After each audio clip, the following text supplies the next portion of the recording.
Bonjour, bonjour, bonjour, shalom, shalom, shalom à tous, c'est le pasteur Denis Daïvé, spirituel bien-aimé. Ce matin, une fois de plus, nous allons continuer à parler de la divinité de Jésus. La divinité de Jésus. Et si moi j'ai pris l'initiative de parler de cela, c'est parce que le Seigneur m'en a mandaté, il m'a donné, n'est-ce pas, cette opportunité, il m'a fait cette grâce, n'est-ce pas, de pouvoir parler de cela pour apporter des connaissances à ceux qui n'en ont pas par rapport à cela, parce qu'il y a beaucoup de gens qui sont égarés par des allégations qu'ils écoutent dans les réseaux sociaux ou peut-être dans les mosquées ou dans les églises. Alors, selon que nous avons parlé dans la dernière vidéo, je disais que Mahomet s'est marié avec la femme la plus riche de la Mecque, qui s'appelait Khadija. Mais avant leur mariage, son oncle Abu Talib s'est opposé à ce mariage, et ainsi que la famille de Khadija. Ils sont complètement opposés à ce mariage. Alors, il y a eu l'intervention d'un homme appelé Waraka bin Nefal, un cousin de Khadija. C'est lui donc qui a joué le rôle de médiateur entre la famille de Khadija et l'oncle de Mahomet, Abu Talib.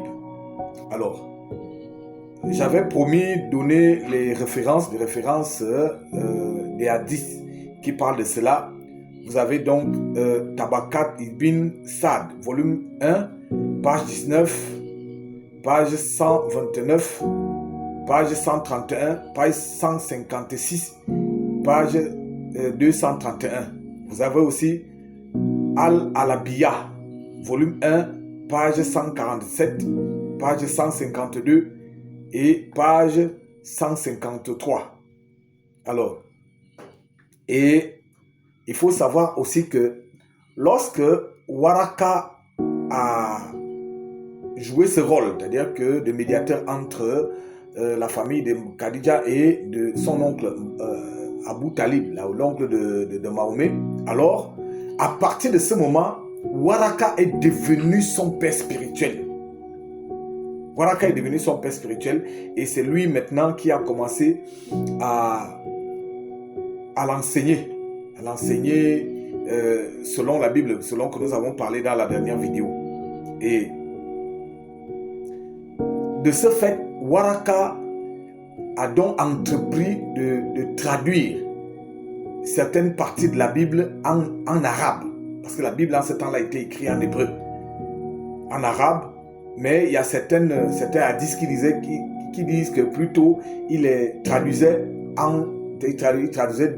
d'arabe en hébreu, ce qui ne pouvait pas être, puisque l'évangile en ce temps-là a été écrit en hébreu. Alors, en ce qui concerne la traduction de l'évangile en arabe, vous avez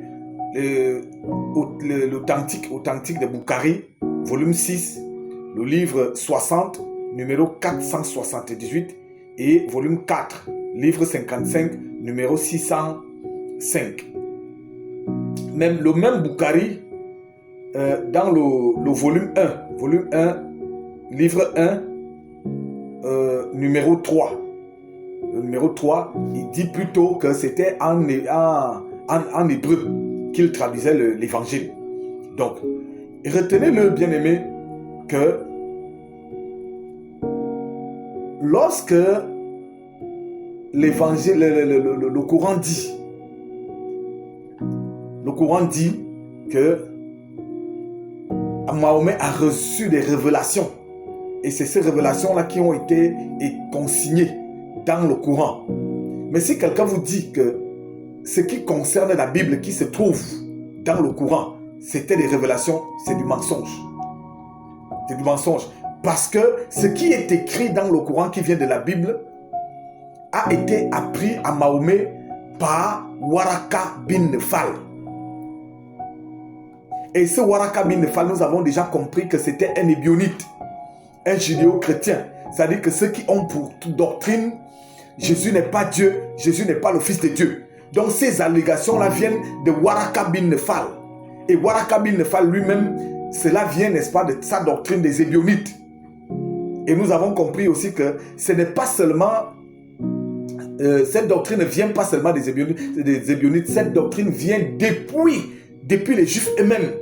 pendant que le Seigneur Jésus-Christ vivait encore. Voilà. Bien aimé, si le Seigneur notre Dieu le veut très bien, nous allons continuer dans une prochaine vidéo. Mais je vais vous inviter à liker, à partager et surtout abonnez-vous pour qu'à chaque fois quand il y a une nouvelle vidéo, que vous puissiez la recevoir. Bonne journée à tous au nom de Jésus-Christ de Nazareth.